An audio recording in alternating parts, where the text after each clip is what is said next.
People trying to give explanations. There's a guy who was watching my videos, a reason for Batman v Superman getting a 27% on Rotten Tomatoes by critics. 27% of the critics liked the movie. He was saying it was overpacked and so on. Let me show you, dude, and other people, what 27% is. Okay? And I'm going to show you it's a deliberate attempt by these critics to destroy this movie. Okay? All right. So, Batman v Superman, which is a hell of a lot better film than 27% by the critics, hell of a lot better, was received by the audience. Look at that. Look at that little popcorn store. If the popcorn looks red and nice, it means the audience liked it, and it was a good movie. It may have had flaws, but it was a good movie. I never said it was flawless, the theatrical cut. Okay? All movies have flaws. The ultimate cut, I didn't say it wasn't flawless either. Sure, if I go through it looking for flaws, it's a movie. It must have flaws. There's no movie that's flawless. But there is no reason on God's green earth this movie of this kind of caliber and epicness could ever be getting this score. You know what this score is like? I will show you. Same thing for Suicide Squad, by the way. Highly entertaining. Look at the audience reviews, right? And again, 26%. You know what 26% is like? Oh, but before I go on, the argument by this guy was that Batman v Superman, it was overstuffed. It was 3 movies in one. Now, I don't know where he's getting this 3 movies in one, because it wasn't 3 movies. All right? The main source that was pulled from, the sources that were pulled from were The Dark Knight and The Death of Superman. Much less The Death of Superman than it was from The Dark Knight. Okay? The style and everything. Okay? I can go into other comics that were pulled for the characters themselves and how they evolved, the main protagonists, but I will not go into that. So, for this guy to say it was 3 movies meshed in one is not true, first of all, but even so, you're saying it's overstuffed, right? You're saying your argument is that the movie was overstuffed. Here's a movie that was overstuffed. Avengers Age of Ultron. Why does it get 75% as a critical reception? The audience also liked it. So why is Avengers Age of Ultron getting 75% on Rotten Tomatoes and Batman v Superman 27%? Make that make sense? That's so much for that argument. Now let's go on to why this was an atrocity. And the critics have been doing this for a little while, and there's been this, what people do is when an anticipated movie is coming out, and they did this also with X-Men, by the way, Apocalypse did not deserve a 44% at all on Rotten Tomatoes. When the anticipated movie is coming out, a lot of negative reception in the media begins. Okay? The second thing they do then is critically pan the movie so that people will not go in the numbers they would normally go to see the movie. All along, they were talking negative things about Bryan Singer before attacking the movie. Before Batman v Superman came out, there was a lot of negativity by the critics and in their reviews and the editing. Okay? And then the full-scale attack on the movie. Okay? And this is something that's a strategy. It's been a proven strategy over the years. When you want to take down a movie, you want to take down a director, they are attacking Zack Snyder and the DCEU universe that has started because it's competing with MCU.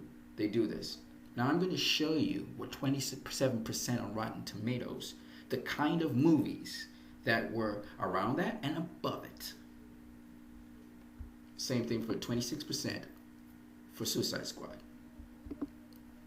Alice Through the Looking Glass. How on earth does Alice Through the Looking Glass, which was a box office flop, of which people did not like that movie, how did that movie get a higher rating than Batman v Superman and Suicide Squad? You explain that to me. Teenage Mutant Ninja Turtles. Yeah, Teenage Mutant Ninja Turtles. It got a higher critical score rating than Batman v Superman and Suicide Squad. And here's the thing, the audience doesn't like that film. It's right here on Rotten Tomatoes. Look at right here. Spilt. They didn't like Alice Through the Looking Glass, and they didn't like, the majority of them didn't like, well, 48% of them at least, didn't like Teenage Mutant Ninja Turtles.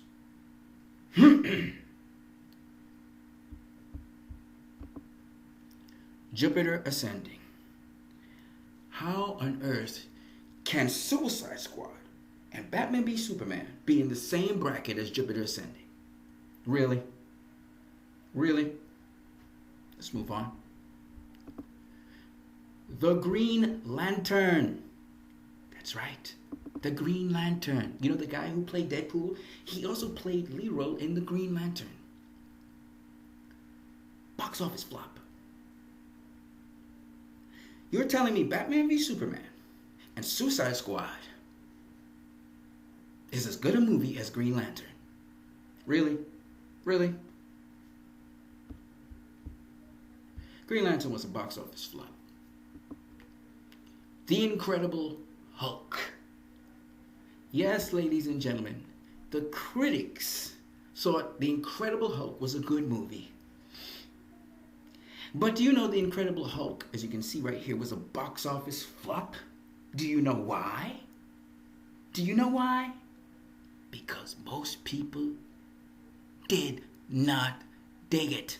Okay, well, wait, hold on. On Rotten Tomatoes, it says 71% of the people liked it. We had 735,000 people that checked out the movie. But here's the thing. When you look at the box office numbers, it says something totally different. The budget for this movie is $150 million. And this movie only happened to garner $263 million. It had to make $300 million to break even. It's a box office flop. So that means what? Yes, that's correct. That's correct. That's correct for the first time. Rotten Tomatoes is wrong. Because if 735,000 people went and saw this movie would not be a box office flop. No way, Jose. Just wouldn't happen. So something here is wrong. Maybe somebody went and just kept on over the years, spamming it like a troll. Ghostbusters. Ghostbusters, a box office flop.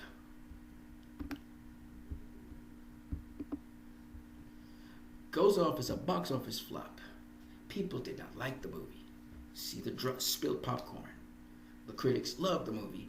Ghostbusters gets a higher critical rating than Batman v Superman and Suicide Squad, which obviously they're better movies. The audience liked them better as well. What does this mean? What I'm trying to tell you guys is, if Batman v Superman and Suicide Squad are not on the level of Alice Through the Looking Glass, Teenage Mutant Ninja Turtles, Jupiter Ascending, because it's actually on the level of Jupiter Ascending. It's below the level of Alice Through the Looking Glass and Teenage Mutant Ninja Turtles, according to critics. On the same level as Green Lantern, less than significantly than The Incredible Hulk, and less than significantly than Ghostbusters. Then you can really realize what the critics decided to do was pan this movie. Their minds were made up going into the movie that they were going to pan it, and they were going to bring it to as low a rating as possible. It was a deliberate attempt by both critics and people in Hollywood media to do this. This was not something that was arbitrary. There's no way that Batman v Superman and Suicide Squad are on the level of these films. And now the other point, and this is where I'm telling you, there was hate, venom, and there's going to continue to be hate and venom for the DCEU, and my argument stands. Ghostbusters has a higher critical rating than Man of Steel. Let's pull up Man of Steel.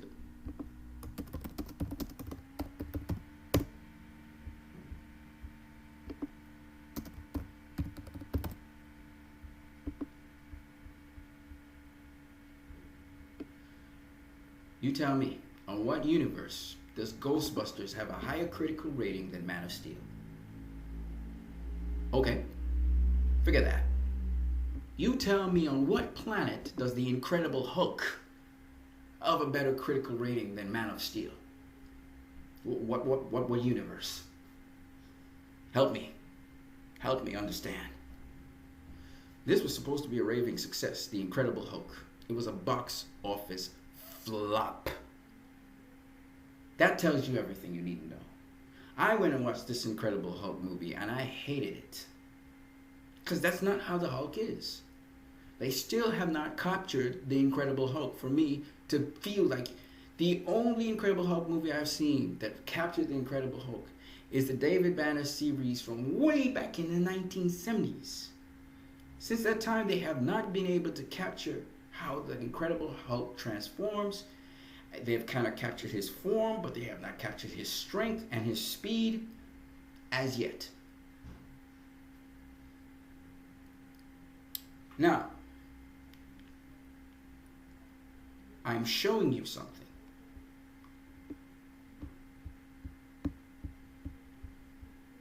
Man of Steel does not deserve its 55% rating by critics.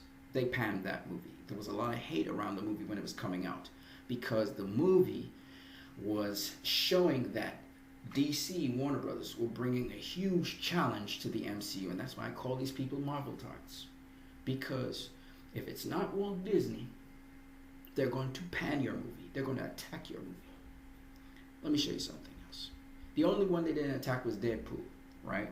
And they always go back to the Nolan trilogy series. Nolan wasn't creating a DC universe. Right? He wasn't creating a universe. Zack Snyder, they announced that the DCEU is coming out. And Superman will be the beginning of that. Let's move on. I got another point. People talk about Deadpool. Nobody expected Deadpool to be that successful to start with. Second of all, Deadpool had a fan base which wanted Deadpool to be shown. That's how Deadpool came to be, because of its fan base. Deadpool is as empty a movie as you'll get. It's a spoof. It's kind of like The Naked Gun. It's like those kind of movies. It's a spoof movie. You haven't seen a spoof movie in a while, so I guess it's kind of cool. And definitely Deadpool fits into that. A Harley Quinn story would be kind of spoofy, kind of crazy. Right? It'll be different. It can be psychological crazy, but nonetheless. The point is, Deadpool's that kind of movie. If you've never seen that before, awesome. But if Deadpool 2 comes out, I can guarantee you there will be an attack on it. If it's jeopardizing the MCU. So, let me get to what I want to show you. One more thing.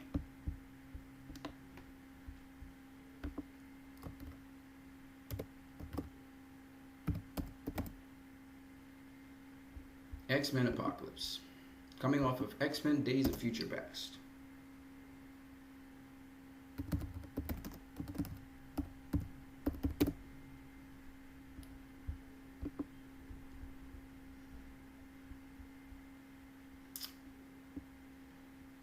This movie got undeserved hate for no reason at all.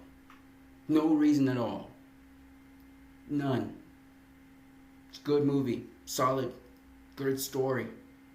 Apocalypse was Apocalypse. There wasn't much to critique this movie and say there was some weak points in it. The acting was on point and everything.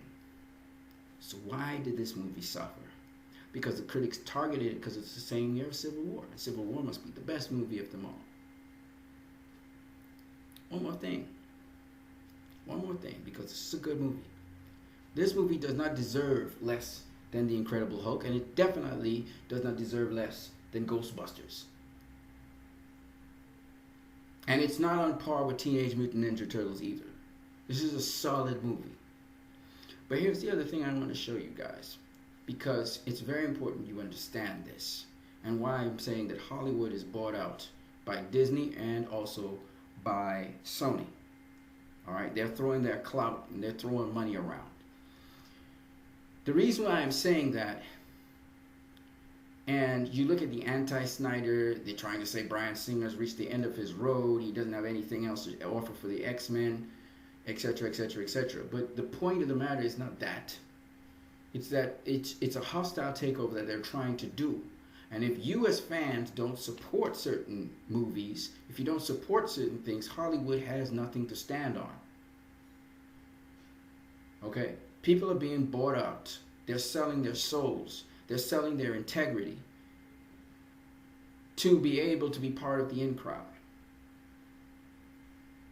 And we're not having people critically evaluating movies anymore on their merits. We have what we call allegiances. We have people with political aspirations. We have people with financial aspirations. This is how they think they'll move up in the industry. And so they've compromised themselves in how you actually evaluate movies. Not looking at a movie for what story it's telling anymore. They're just looking at the brand. They're looking at the company. Okay, I got to down this company so that this company could feel good.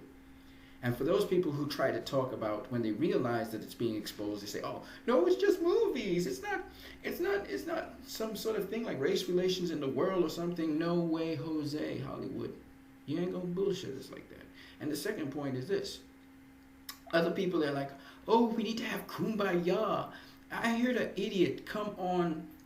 He came on a guy's feed on his channel, on his video. The guy was praising Batman v Superman. He thought it was the greatest comic book movie of all time.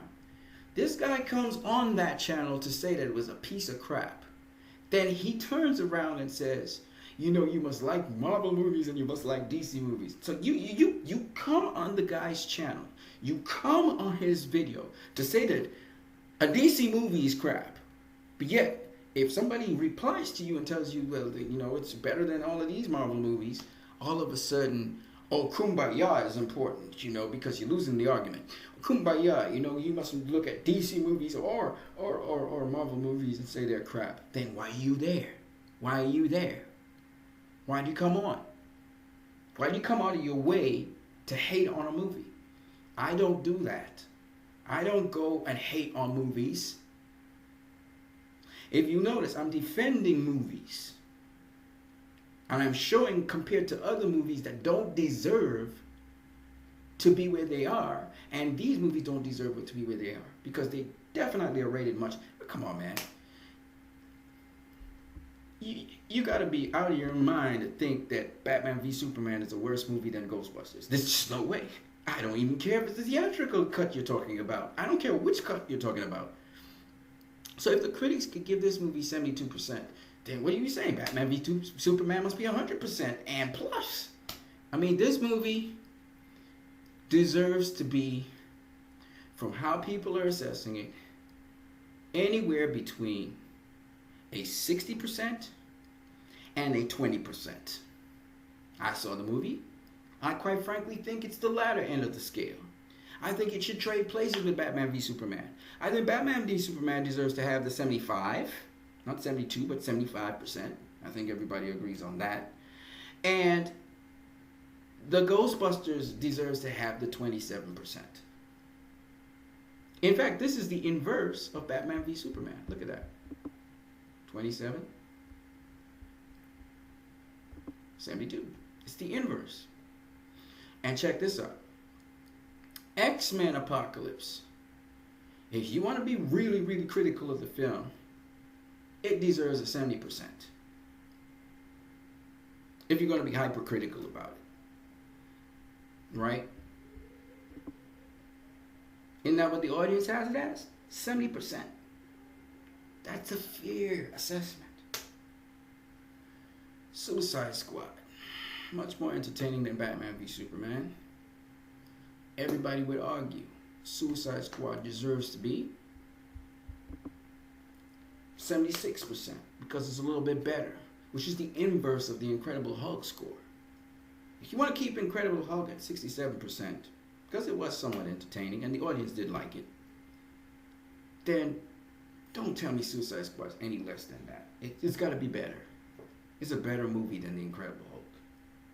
It's Its CGI is better. Its story's better. Its characters are better. All around better film than The Incredible Hulk. All around. Okay? My point being this. How can you have box office flops which the audience doesn't even like? I'm going to reinforce my statement. See, the audience doesn't like this movie. This is a box office flop. And that just accentuates the fact that the audience doesn't like the movie. Why is that movie assessed higher than these two movies, which the audience likes? And then you look at the reviews. You look at the reviews of these movies. Let's just start with Batman v Superman. Look at the hyperbole. A movie that beats you into submission and makes you wonder if the sun will ever come out again. Hyperbole. You haven't said anything, Mr. Will Leach. You really are a leech. Christopher Orr. Batman v Superman is a tiresome, ill-tempered film and one too lazy to even earn its dismal outlook. You said nothing. Nothing. Nothing about the film. Just a whole bunch of hyperbole. Let's hear Ghostbusters. Just to show you how stupid this is. It's funny and nuanced in its funniness. Has to ha-has to loves. I mean, what are you saying? What are you saying? Nothing. So, how do the Ghostbusters of today shape up to the boys of yesteryear? Pretty well. Nothing again. A bunch of nothingness. Finally, somebody who's honest. This is a mediocre horror comedy that deserves neither high praise nor disparagement. Okay, that's a fair talk. It's a fair assessment by that guy. All right, you guys. You have a great one.